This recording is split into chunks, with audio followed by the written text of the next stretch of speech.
스윗 스팟이라는 그런 단어가 있습니다. 스윗 스팟.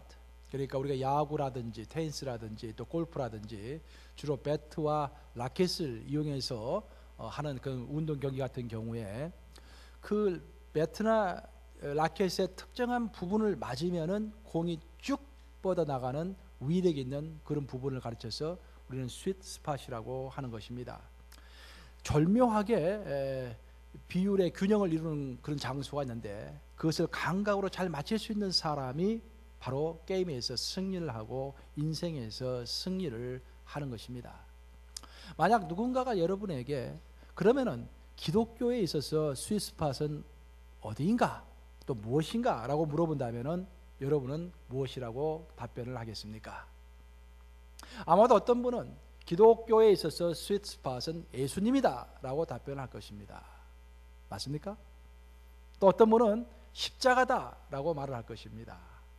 또 다른 어떤 사람은 물과 성령으로 거듭나는 중생이다, 그야말로 스윗 스팟이다 라고 말하는 사람이 있을 것입니다. 하지만 또 다른 사람은 성경이야말로 스윗 스팟이다, 또 다른 사람은 아니다, 우리가 결국 성부 하나님 그분이야말로 우리 기독교의 스윗 스팟이다 라고 말하는 사람들이 있을 것입니다. 모두가 다 일리가 있는 말입니다.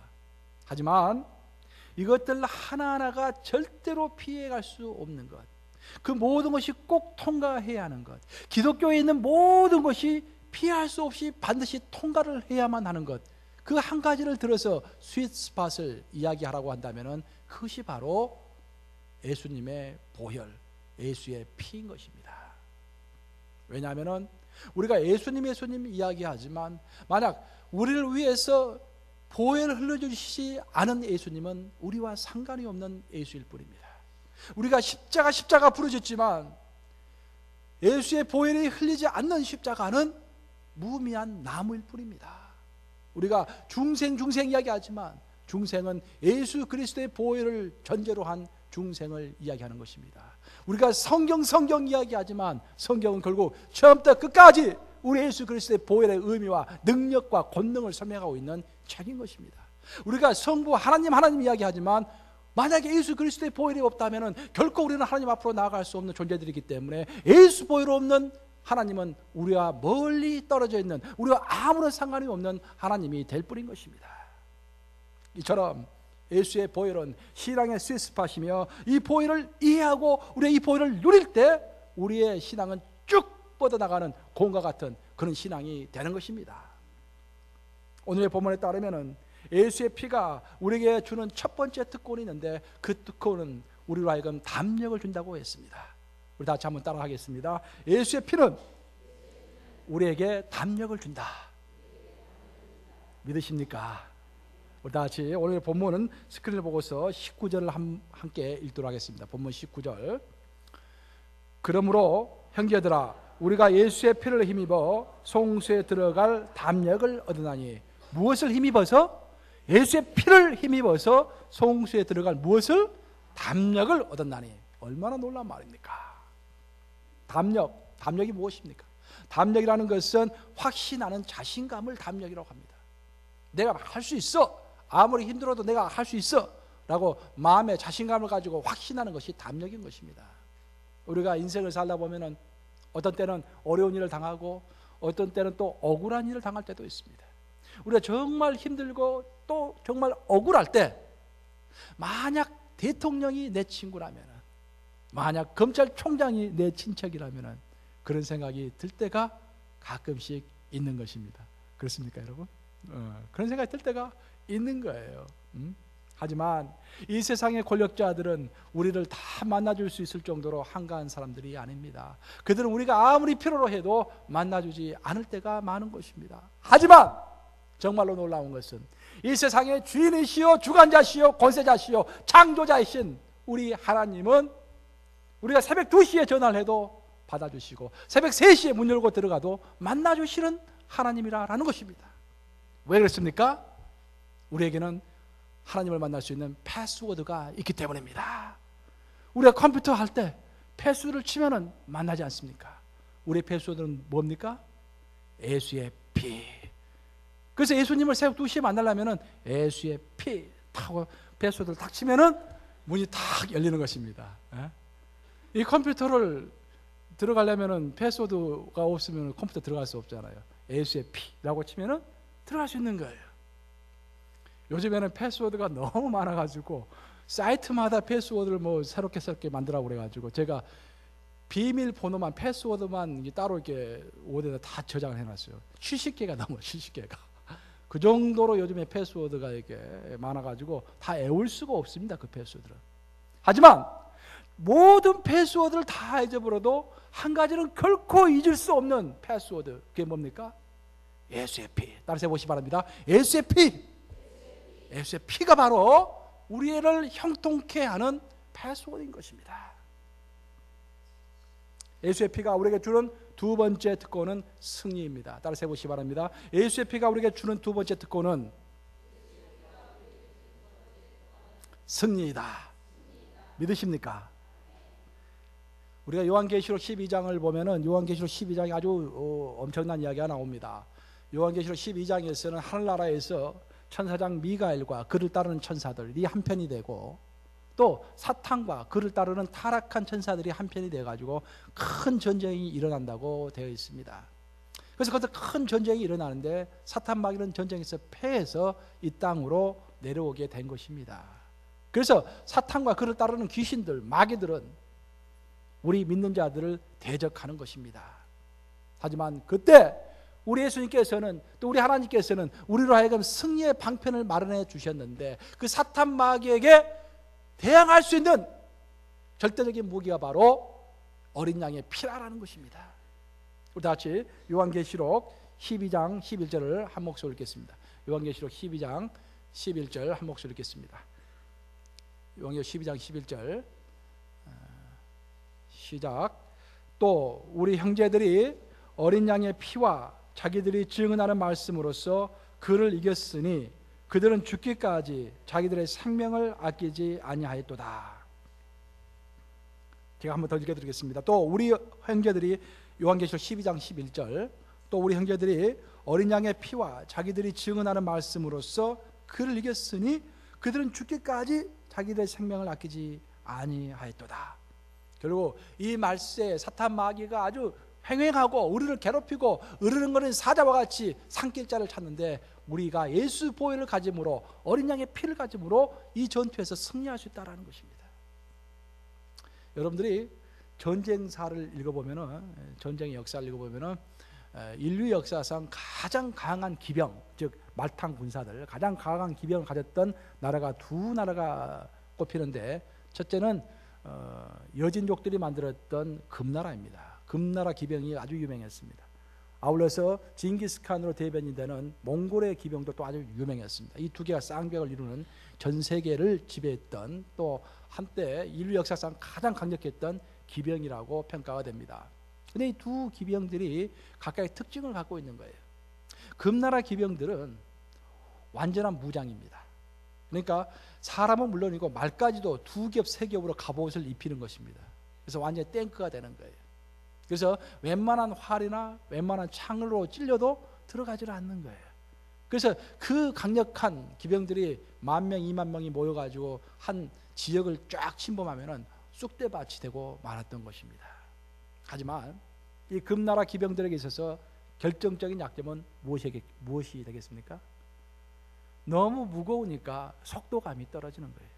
안전은 있지만 속도가 떨어지는 것입니다.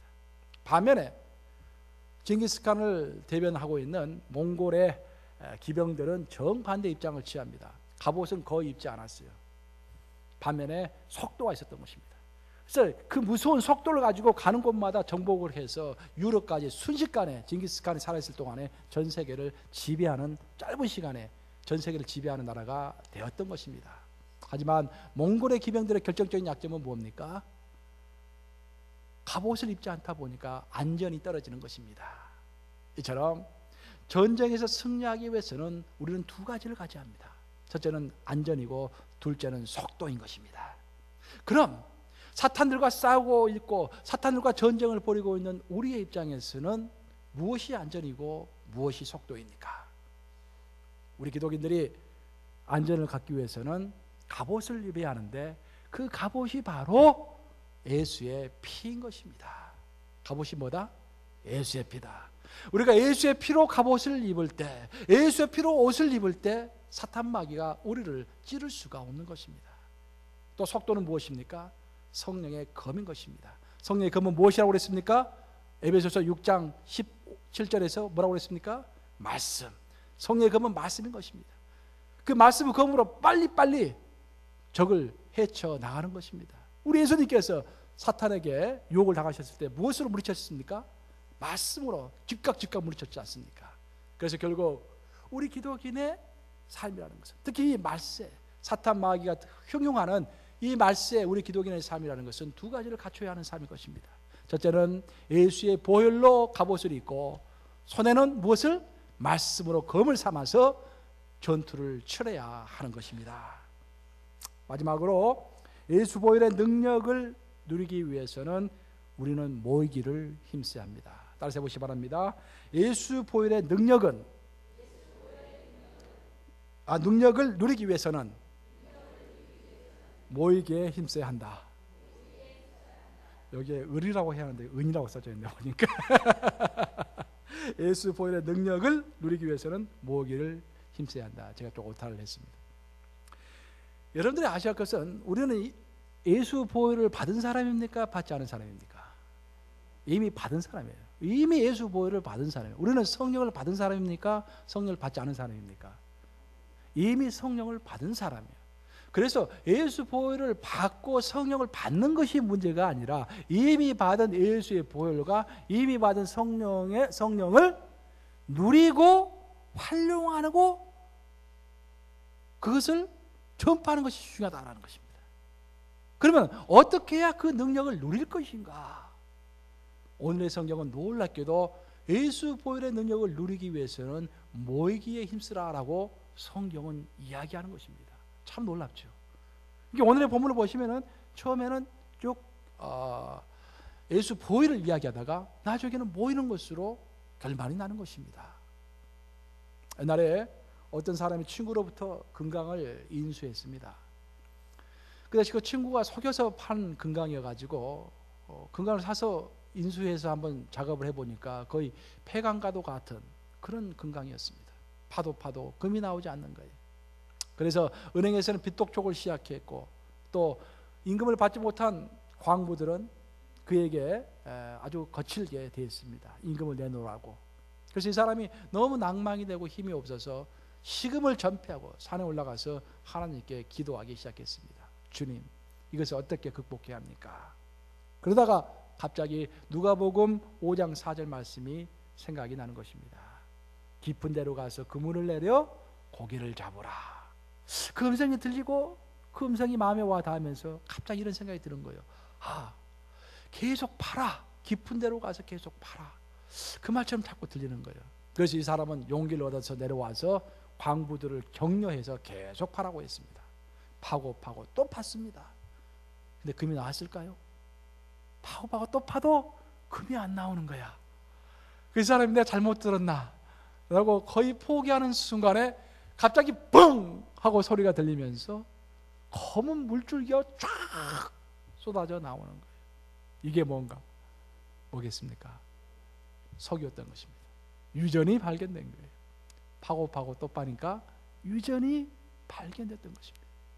이것은 실화입니다. 누구의 이야기입니까? 유명한 이야기죠. 록펠러 이야기죠. 록펠러 이야기.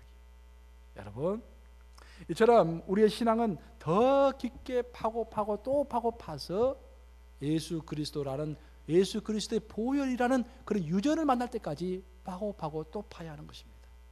어떤 사람은 신앙을 번쩍번쩍 빛나는 금강처럼 여기는 사람이 있어요. 교회에 오면 위로받고 교회에 오면 복받고 번쩍번쩍 빛나는, 그냥 좋은 옷 입을 수 있고 맛있는 음식 먹을 수 있고 번쩍번쩍 빛나는 금강을 찾아서 교회에 오는 사람들이 있다라는 거예요. 그 사람들은 금강을 쫙 파다가 금강이 안 나오면 포기하고 떠납니다. 하나님이 없다, 있는 것 같지 않다라고 떠나는 거예요. 하지만 파고 또 파도 금이 안 나오는 경우에도 계속해서 또 파고 파면 뭐가 나온다? 석유가 나온다. 유전이 나온다. 거대한 하나님의 보혈의 능력이 발견된다라는 것입니다. 우리의 신앙은 인내가 필요합니다. 계속 야고보서에서도 인내한 이야기가 얼마나 많이 나옵니까? 농부의 비유도 많이 나오고, 성경에 보면 농부의 비유가 많이 나오죠. 농부가 많이 나오는 이유는 뭐냐면은, 농부는 결국 인내하는 사람입니다. 씨를 뿌렸으면은 거둘 때까지 인내하면서 기다리는 사람이 농부인 것입니다. 그래서 성경에는 농부의 비유가 많이 나오는 것입니다. 우리의 신앙도 마찬가지입니다. 계속해서 인내하면서 없는 것 같이 느껴지고, 하나님이 멀리 있는 것 같이 느껴지지만, 새벽기도 나오나 안 나오나 똑같은 것처럼 느껴지지만, 그럼에도 불구하고 계속 기도하고 계속 예배 참석하고 계속 교제할 때, 그때 바로 우리가 금강을 지나서 보혈의 능력에 접촉되는 것입니다. 바로 그래서 예수의 피로 시작한 오늘의 본문은 성도들 간의 진실한 교제를 강력하게 고민하는 말로 끝을 맺고 있는 것입니다. 이것이 중요합니다. 오늘 본문은 분명히 예수의 보혈의 능력을 설명하고 있는 그런 구절입니다. 그런데 그 구절이 가다가 마지막 부분에 가서 교제로 딱 끝을 맺고 있는 거예요. 놀라운 말씀입니다. 우리 다 같이 스크린을 보고서 어떤 말씀하고 있는지 한번 보도록 하겠습니다. 오늘 본문의 마지막 부분인 히브리서 10장 24, 25절을 한 목소리로 읽겠습니다. 시작. 서로 돌아보아 사랑과 선행을 격려하며 모이기를 피하는 어떤 사람들의 습관과 같이 하지 말고 오직 권하여 그날이 가까움을 볼수록 더욱 그리하자. 모이기를 피하는 어떤 사람들의 습관과 같이 하지 말고, 이 말은 무슨 말입니까? 우리 중에는 누군가가 모이기를 자꾸 피하는 사람이 있다라는 거예요. 물론 우리가 자주 만나기 힘듭니다. 그렇죠? 자주 만나기 힘들어요. 이해가 됩니다. 하지만 모이기를 피하지 말고 자꾸 모이라고 말하는 것이 바로 성경의 명령인 것입니다. 우리는 어떤 사람들입니까? 순종하는 사람들이죠. 우리는 순종하는 사람들. 따라서 보시기 바랍니다. 우리는 순종하는 사람들. 성경에서 모이기를 피하지 말라고 하는 거예요. 아니, 우리 지금 지난달에 모였는데 이번 달 또 모여? 지난 분기 때 모였는데 이번 분기에 또 모인단 말이야. 일주일은 고사하고 한 달 모이는 것도 힘들어한다면은 이건 성경에 즉각적으로 이배되는 것입니다. 말씀을 불순종하는 거예요. 그런데 나는 모든 것을 모여야 한다는 것을 떠나서 우리가 예수 그리스도의 보혈을 가지는 것으로 만족하지 않고, 그 예수 보혈을 일상의 삶에서 누리고 그 삶이 능력이 되고 권능이 되어가지고 내 삶을 바꾸고 내가 하나님의 도구가 되고 하기 위해서는 그 예수 보혈을 만나고 누려야 하는데, 그 방법이 바로 모이기를 피하지 않고 서로 돌아보아 사랑과 선행을 격려하는 교제다라는 것입니다. 믿으십니까? 이것이 바로 오늘 본문의 핵심인 것입니다. 우리가 기억해야 할 것은, 우리는 어떤 공동체라고 그랬습니까? 우리는 수도 공동체도 아니고 생활 공동체도 아니고 우리는 교회 공동체라고 했습니다. 교회 공동체는 어떤 삶을 모범으로 하고 있습니까? 사도행전 2장에 나오는 초대교회의 삶을 모범으로 하고 있습니다. 초대교회는 어떻게 생활을 했습니까? 언제 모였습니까? 매일. 어디서? 성전과 집에서. 매일 성전과 집에서. 우리의 목표인 것입니다. 이처럼 모여서 성도들 간에 교제하는 것은 하나님의 명령입니다. 그리고 우리가 순종함으로 모여서 정말 진실하게 교제하고 진실하게 나누고 진실하게 죄를 고백하고 서로 병든 자를 위하여 서로 안수하며 기도할 때 바로 그곳에서 예수 보혈의 능력이 나타나는 것입니다. 예수 보혈은 어디 하늘에서 뚝 떨어지는 것이 아닙니다. 예수 보혈은 우리가 진실한 사랑과 교제와 고백이 있을 때 그 가운데서 이미 있는 보혈이 드러나는 것이 예수의 보혈의 능력인 것입니다. 그래서 요한에서 1장 9절은 어떤 구절입니까? 죄의 고백에 관한 유명한 구절이죠. 하지만 요한에서 1장 7절은 어떤 구절입니까? 우리의 교제에 관한, 그리스도의 교제에 관한 유명한 구절입니다. 요한에서 1장 7절이 어떻게 시작됩니까? 저가 빛 가운데 계신 것 같이 우리도 빛 가운데 있으면 우리가 서로 뭐가 있고? 사귐이 있고, 그 아들 뭐가? 예수의 피가 우리를 모든 죄에서 깨끗게 하실 것이요. 놀라운 구절입니다. 요한에서 1장 7절. 결국 저가 빛 가운데 계신 것까지, 예수님의 빛 가운데 계신 것까지 우리가 빛 가운데 있으면서 서로 모여서 울린 가족으로 모여서 서로 죄를 고백하고 서로 사귀고 진실한 고백을 할 때, 그때 예수 그리스도의 보혈, 그 아들의 피, 그 아들의 보혈이 드러나서 우리를 권능으로 이끌고 능력으로 이끈다라는 그런 말인 것입니다. 그래서 예수 보혈의 능력은 어디서 발견되는 것입니까? 우리의 교제에서 발견되는 것입니다. 믿습니까, 여러분? 이 말씀을 명심하시므로 예수의 피를 힘입어서 첫째는 담력을 얻고, 둘째는 승리를 얻으며, 셋째는 항상 보기를 힘쓰므로 인해서 예수 보혈의 능력을 가지는 것으로 만족하지 않고 그것을 누리고 전파하는 여러분들 되시기를 우리 주님의 이름으로 축복합니다. 기도하시겠습니다. 살아계신 주님 감사합니다. 오늘 종교주의를 맞이하여서 예수 보혈의 능력과 의미를 깨달을 수 있도록 도와주신 주님을 찬양합니다. 우리 항상 모여서 서로 교제하고 진실한 고백 나눌 때 그 가운데서 드러나는 예수 보혈의 능력 누리기를 원합니다. 우리 성도를 축복하여 주셔서 아버지, 힘없는 삶이 아니라 정말 스윗스팟을 맞추는 예수 보혈의 능력을 덧입는 그런 생활로 다 이끌어 주시옵소서. 예수 그리스도를 받들어 기도합니다. 아멘. 이 시간 우리 계속해서 우리 치유기도하는 시간을 갖도록 하겠습니다. 여러분들 지난 일주일 동안 생활하시면서 이제 예수 보혈의 능력으로 한번 나갑니다. 여러분들이 지난 일주일 동안 생활하시면서 육체의 질병을 얻으신 부분이 있다면 무엇보다도 믿음을 가지시기 바랍니다. 예수님이 함께 계십니다. 그 믿음을 가지고 그 부위에 손을 쥐시기 바랍니다. 여러분들이 인간관계로 인해서 여러분의 마음이 깨어져서 제대로 신앙생활을 할 수 없다고 한다면 믿음을 가지고 오른쪽 가슴에 손을 쥐시기 바랍니다. 여러분들이 그냥 내가 죄를 짓고 싶지 않아도 상습적으로 그냥 죄를 짓는 죄가 있다면 왼쪽 가슴에